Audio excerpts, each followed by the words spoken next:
Review: Pete Davidson steps up in King of Staten Island. Davidson and director Judd Apatow have made a film that is honest, entertaining and humane. The protagonists in Judd Apatow movies don't generally have their stuff together.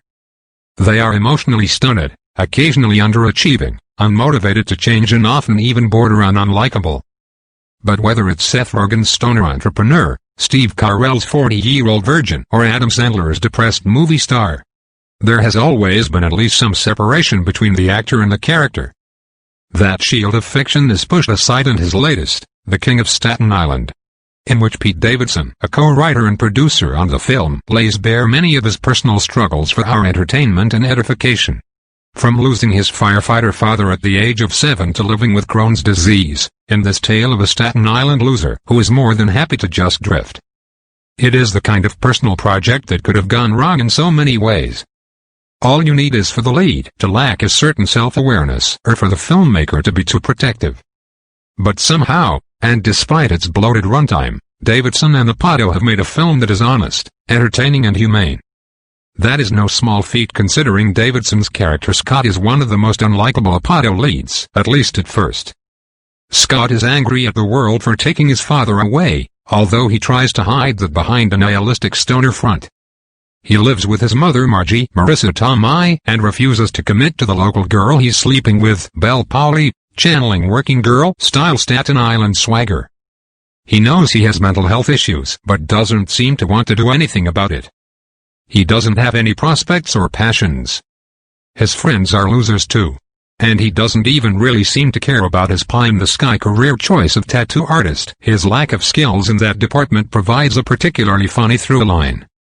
But Scott is 24, and his youthful indifference is starting to turn into a full-fledged character flaw, which is why Margie gives him a push and then a shove out of her house to get his act together. She's emboldened by her new boyfriend Ray Bilber. He's a firefighter too, which makes Scott crazy. When Ray takes him out to a baseball game with his fellow firefighters, Scott decides to rant to the guys, among them an excellent Steve Buscemi, about why people in their profession shouldn't have families. It's raw and uncomfortable and helps set the stage for what will come next for Scott.